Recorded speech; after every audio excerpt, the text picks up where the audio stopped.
ফোকাসের নেশা। কারো যদি ফোকাসের নেশা হয় তাহলে সে জীবনে যা চাইবে তাই পাবে, ঠিক সাব্বির নামের এই ছেলেটির মতো। বন্ধুরা, তুমি যখন এই ছেলেটির গল্প শুনবে তখন তুমি হতবাক হয়ে যাবে এবং তুমি এটাও শিখে যাবে যে কোনো কাজে কিভাবে ফোকাস করতে হয়। একটি 12 থেকে 13 বছর বয়সের অনাথ ছেলে, সে সাইকেলের মেকানিকের দোকানে কাজ করত। 100-200 টাকা ইনকাম করার জন্য সে দিনরাত সেই সাইকেলের গ্যারেজে কাজ করত। কেউ কখনো কল্পনাও করতে পারেনি কোনোদিন সেই ছেলের জীবনে বড় কোনো পরিবর্তন আসবে।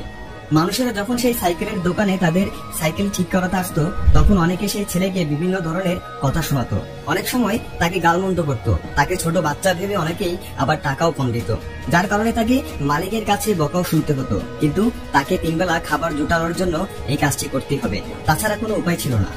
একদিন গ্যারেজে কাজ করার সময় সে দেখে তাদের দোকানের পাশে একজন ব্যক্তি এসেছেন, তাকে ঘিরে অনেক মানুষের ভিড়। ছেলেটি সে ব্যক্তির সম্পর্কে কোনো ধারণাই ছিল না, সে সবকিছুই দেখছিল এবং ভাবছিল যে কে এই ব্যক্তি, তিনি কেন এখানে এসেছেন।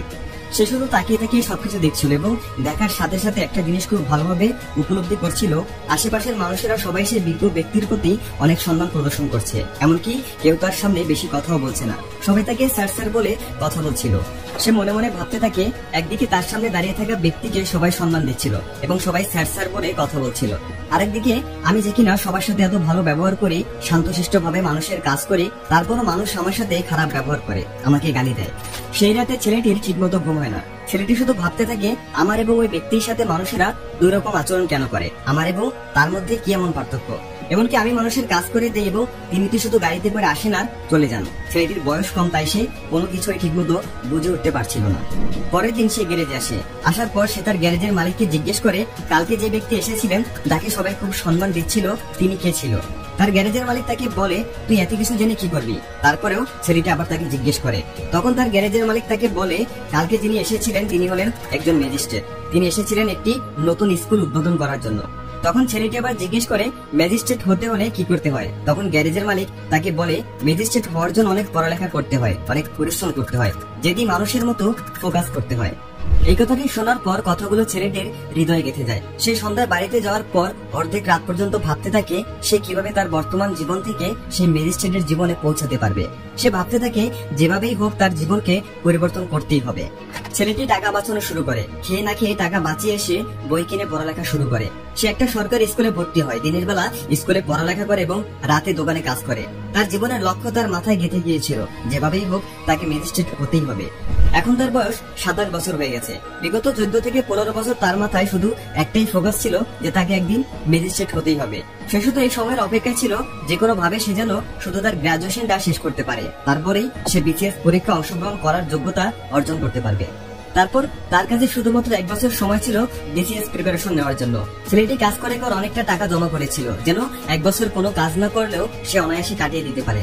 আগামী 10 থেকে 12 মাস সময় সে তার ম্যাজিস্ট্রেট হওয়ার স্বপ্ন পূরণের জন্য দিতে চায়। তারপর প্রথম মাসে সে অনেক পড়ালেখা করে, দিনরাত পড়তে থাকে। সে শুধুমাত্র 2 বেলা খাবার খায় আর বাকিটা সময় পড়ালেখা করতে থাকে। সবসময় সে তার বই খাতা নিয়ে পড়ে থাকতো। পরীক্ষার সময় যতই কাছে আসতে থাকে সে পড়ালেখায় তত বেশি সময় দিতে থাকে। এভাবেই প্রায় 8 মাস পার হয়ে যায়। একদিন রাতে সে যখন পড়ালেখা শেষ করে ঘুমানোর প্রস্তুতি নিচ্ছিল, হঠাৎ তখন তার মাথা ঘুরে আসে এবং সে অজ্ঞান হয়ে মাটিতে পড়ে যায়। তার মতো গরিব ছেলেকে সেখানে দেখার মতো কেউ ছিল না। 1-2 ঘন্টা পর যখন তার জ্ঞান ফিরে আসে তখন নিজেকে সামলাতে গিয়ে দেখে সে মাটিতে পড়ে আছে। ছেলেটি ভাবে হয়তো খাওয়া দাওয়া কম করার ফলে তার এরকম হয়েছে। তার অল্প কিছু খাবার ছিল, সেটা খেতে শুরু করে। 1-2 বার মুখে খাবার দেওয়ার পরে সে বমি করতে শুরু করে। সারা রাত সে বমি করতে থাকে। সেই রাতে কোনো মতে কিছুক্ষণ ঘুমানোর পরে পরের দিন সকালে যখন তার ঘুম ভাঙে তখন তার পেট ব্যথা করতে শুরু করে। কিন্তু সে বিষয়টা এড়িয়ে চলে এবং আবার সে প্রতিদিনের মতো নিজের কাজ আর পড়ালেখায় মনোযোগ দেয়। দিন পেরিয়ে সন্ধ্যা হয়ে গেছে, এখনো তার পেটে ব্যথা আছে। তাই সে বাইরের ওষুধের দোকান থেকে কিছু ওষুধ নিয়ে আসে এবং কিছু খাবার খেয়ে ওষুধগুলো খেয়ে আবার পড়ালেখা শুরু করে।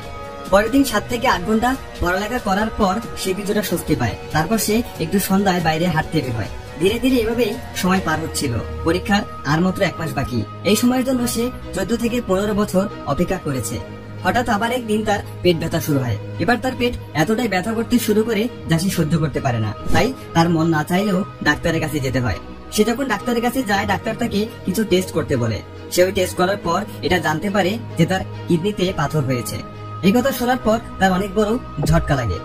ডাক্তার তাকে বলে তুমি অপারেশন করাতে পারো, অথবা আমি কিছু ওষুধ দিচ্ছি, এগুলো খেতে পারো। ওষুধ খেয়ে তোমার ভাগ্য যদি ভালো হয় তাহলে তোমার কিডনির পাথর গলে যেতে পারে, কিন্তু যদি অপারেশন না করো তাহলে তোমার এই ব্যথা সহ্য করতেই থাকতে হবে। সে ভাবতে থাকে আমি অপারেশন করার টাকা কিভাবে জোগাড় করব। আমার কাছে তো অপারেশন করার মতো এত টাকা নেই। যা কিছু টাকা জমিয়েছি তা যদি অপারেশন করার পেছনে খরচ করি, তাও অপারেশন করার জন্য আমার টাকা কম পড়ে যাবে। তাহলে আগামী 1 মাস আমি কি খাবো, পরীক্ষা কিভাবে দিব? এইসব কথা ভেবে সে কিছু ওষুধ নিয়ে বাড়িতে ফিরে আসে। সে সৃষ্টিকর্তার কাছে শুধু এটাই দোয়া করতে থাকে অন্তত আর 1টি মাস তার যেন কোনো সমস্যা না হয়, যেন সে পড়ালেখাটা ঠিক মতো চালিয়ে যেতে পারে। কিন্তু সৃষ্টিকর্তা তার জন্য হয়তো অন্য কিছু ভেবে রেখেছিল। কয়েকদিন পরপরই তার পেট ব্যথা হয়। বিশেষ করে সে যখন খাওয়া দাওয়া করতো তখন তার পেট বেশি ব্যথা করতো, কিন্তু সে তো খাওয়া দাওয়া ছেড়ে দিতে পারবে না, না খেলে শরীর চলবে কিভাবে? গত কয়েক মাসই সে যথেষ্ট পড়ে নিয়েছে, তাই এখন শুধু তাকে রিভিশন দিতে হবে। সে পড়ালেখা চালিয়ে যেতে থাকে, পড়ালেখার পাশাপাশি সে তার পেট ব্যথাও সহ্য করতে থাকে। পরীক্ষার আর মাত্র 7 দিন বাকি। সে তার যথাসাধ্য পড়ালেখা করেছে। তার জীবনের সবচেয়ে বড় পরীক্ষা দেওয়ার সময় চলে এসেছে। তারপর ছেলেটি কোনোভাবে প্রিলি পরীক্ষা দেয় এবং পরীক্ষাতে ভালো ফলাফল অর্জন করে। এখন আরো পরীক্ষা বাকি আছে। এমন সময় তার সব টাকা শেষ হয়ে যায়। বাড়ির ভাড়া না দিতে পারায় সে বাড়ির মালিক তাকে বাড়ি থেকে বের করে দেয়। অনেক ভাবনা চিন্তা করার পর সে তার একটি বন্ধুর বাড়িতে আশ্রয় নেয়। এখন তাকে লিখিত পরীক্ষা দিতে হবে। পরীক্ষার আগের রাতে হঠাৎ বিদ্যুৎ চলে যায়। কালকে তো তাকে পরীক্ষা দিতে হবে। পরীক্ষার আগের রাতে সে যদি পড়ালেখা না করে তাহলে তো ভালো রেজাল্ট হবে না। সে যদি পড়ালেখা না করে ঘুমিয়ে যায় তাহলে এত বছরের কঠোর পরিশ্রম সব বিফলে যাবে। ছেলেটি বাড়ির বাইরে রাস্তার পাশে একটি সোলার ল্যাম্প দেখতে পায়। সে সেই সোলার ল্যাম্পের নিচে বই নিয়ে পড়া শুরু করে। রাস্তা দিয়ে একের পর এক গাড়ি যাচ্ছিল, কিন্তু তার ফোকাস শুধুমাত্র তার বইয়ের দিকে ছিল। সে কোনো দিকে না থাকিয়ে শুধুমাত্র পড়াতেই মনোযোগ দেয়। পড়তে পড়তে সে রাস্তার ধারে কখন ঘুমিয়ে গেছে নিজেও জানে না। সকালে যখন ঘুম ভাঙে তখন থেকে সে রাস্তার ধারে ঘুমিয়ে আছে। তাড়াতাড়ি সেখান থেকে উঠে সে তার সেই বন্ধুর বাড়িতে যায়, যেখানে সে কয়েকদিনের জন্য আশ্রয় নিয়েছিল।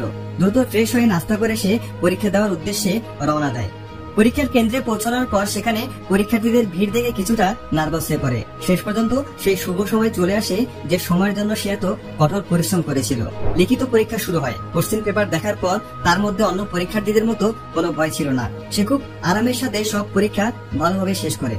পরীক্ষা শেষ করে সন্ধ্যায় বাসা যাওয়ার পর সে ভাবতে থাকে আজকে যে সে ভালো পরীক্ষা দিল সবকিছু তার বনবাসের ফলাফল। সে যদি 1টি বছর বনবাসে থাকার মতো ঘর বন্দী হয়ে না থাকতো, পড়ালেখায় মনোযোগ না দিত, তাহলে সে এত ভালো পরীক্ষা দিতে পারত না। সে এখন মনে মনে শুধু 2টি প্রার্থনাই করতে থাকে। সে যেন ভাইভাতে ভালো করতে পারে এবং কিডনিতে পাথরের জন্য যে ব্যথা তা যেন আর কিছু মাস সমস্যা না করে। দেখতে দেখতে এভাবেই সময় পার হতে থাকে। ভাইবা দিতে যাওয়ার ঠিক আগের দিন তার পেটে অসহ্য ব্যথা শুরু হয়। তার পেটের ব্যথা নিয়ে সারাত কাটতে থাকে। পরের দিন সকালে সে কোনো মতে পরীক্ষার সেন্টারে গিয়ে পৌঁছায়। ততক্ষণে তার পেটের ব্যথা আর অনেক বেশি বেড়ে গেছে। ভাইবা দিতে গিয়ে সে অনেক নার্ভাস হয়ে পড়ে। তার পেটের ব্যথা এতটাই বেড়ে গিয়েছিল যে সে সোজা হয়ে ভালোভাবে বসতেও পারছিল না। তার ভাইবা নেওয়ার সময় ভাইবা বোর্ডের চেয়ারম্যানরা তাকে জিজ্ঞেস করে তোমার কি কোনো সমস্যা হচ্ছে? তোমার যদি কোনো সমস্যা হয় তাহলে তুমি বাইরে কিছুক্ষণ অপেক্ষা করতে পারো। কিন্তু সেই ছেলেটি কনফিডেন্সের সাথে বলে না, আমার কোনো সমস্যা নেই। তার ফোকাস 1% ছিল তার পেটের ব্যথার দিকে এবং 99% ছিল তার ভাইবার দিকে। সে খুব ভালোভাবে মনোযোগের সাথে তার ভাইবা শেষ করে এবং ভাইবা শেষ হলে সরাসরি ডাক্তারের কাছে যায় এবং সেখানে চিকিৎসা গ্রহণ করে। কয়েক মাস পর তার বিসিএস পরীক্ষার ফাইনাল রেজাল্ট বের হয়। রেজাল্ট দেখার সময় তার মনে একটু ভয় কাজ করেনি, কারণ সে জানতো যে সংঘর্ষ এবং সমস্যার পাহাড়ের উপর পা রেখে আর কঠোর পরিশ্রম করে পরীক্ষা দিয়েছিল, তাতে তার সফলতা আসবেই। আজকে তার স্বপ্ন সত্যি হয়ে গেছে। সে এখন আর সাধারণ কোনো মানুষ নয়, সে একজন ম্যাজিস্ট্রেট। পরবর্তীতে তাকে একটি ইন্টারভিউতে ডাকা হয়। সেই ইন্টারভিউতে তার সফলতার পেছনের গল্প শুনে সবাই অবাক হয়ে যায়। সবাই শুধু এটাই ভাবতে থাকে একটা মানুষ তার স্বপ্নের প্রতি এতটা ফোকাস কিভাবে করতে পারে।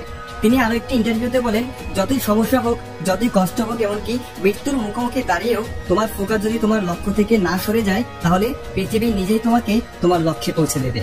আমি আমার কষ্টের দিনে কখনই আমার কষ্টের দিকে মনোযোগ দিইনি। আমার মনোযোগ এবং ফোকাস শুধু একটাই ছিল, আমাকে আমার লক্ষ্যে পৌঁছাতে হবে। ফোকাস করার প্রতি আমার নেশা এতটাই হয়ে গেছিল যে বই থেকে আমার মনোযোগ কখনোই কোনো কারণে বিনষ্ট হয়নি। বন্ধুরা, তোমরা যদি পুরো গল্পটি শুনে থাকো তাহলে যে মূল জিনিসটি তোমরা দেখতে পাবে সেটি হলো সেই ছেলেটির ফোকাস, যা এতটা গভীর ছিল যে তার কিডনিতে পাথরের এত কষ্ট, তার দারিদ্রতার এত কষ্ট, কোনো কিছুই তার লক্ষ্যে পৌঁছানোতে বাধা দিতে পারেনি। বাড়ির মালিক তাকে বাড়ি থেকে বের করে দিল। তাকে অন্যের বাড়িতে আশ্রয় নিতে হলো, এমনকি রাস্তার পাশে বসে পড়তে হলো। এসবের কোনো কিছুই তার ফোকাস নষ্ট করতে পারেনি। বন্ধুরা, তার কাছে তো বাড়ি ছিল না, পরিবার ছিল না, টাকা ছিল না, থাকার ভালো জায়গাও ছিল না। তারপরও তার ফোকাস তার লক্ষ্য থেকে সরে যায়নি, তার মনোবল কখনো ভেঙে যায়নি। কিন্তু তোমার কাছে হয়তো সবকিছুই আছে, তুমি কেন আজও পেছনে পড়ে থাকবে? তুমি কেন নিজের ভবিষ্যৎ আর বাবা মায়ের স্বপ্ন নিয়ে হতাশায় ভুগবে? কেন নিজেকে এইভাবে দোষারোপ করতে থাকবে যে আমার ভাগ্যটাই খারাপ, অথবা আমাকে সাপোর্ট করার মতো কেউ নেই? বন্ধুরা, ভাগ্য এমনিতেই বদলে যায় না, ভাগ্য নিজে থেকেই তৈরি করতে হয়। জীবনে ফোকাসটা এতটা জোরালো হওয়া উচিত যাতে সামনে যতই ঝড় আসুক, যতই বন্যা আসুক, যত অসুবিধা আসুক, লক্ষ্য থেকে ফোকাস যেন সরে না যায়। এরকম ফোকাসের নেশা যদি তোমারও হয় তাহলে পৃথিবীর কোনো কিছুই তোমাকে সফল হওয়া থেকে আটকাতে পারবে না। তো বন্ধুরা, ভিডিওটি ভালো লাগলে তোমার বন্ধুদের সাথে শেয়ার